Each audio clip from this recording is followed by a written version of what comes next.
Siis mikä nappula se oli, mikä oli se pause? Se 2 tämmöistä. Tää on siis oli pause ja tää toinen on stoppi varmaan. Joo, selvä. Kaisaniemen katu. Täällä mennään taas.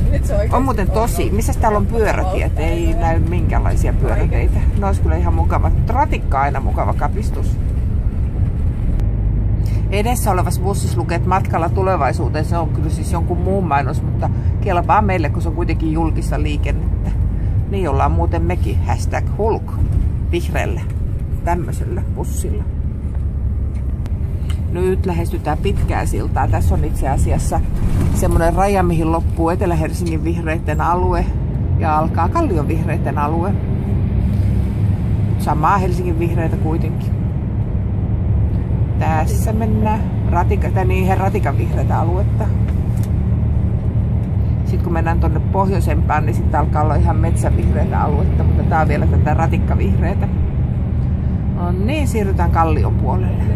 Siis Kallion vihreiden puolelle. No niin. Nyt ollaan kohta Hakaniemen torilla. Niin joo, mä ajattelin, että oliko se, että pitää kiertää tuolta. Sitten me pysähdytään tänne pitää taas kampanja-avausta.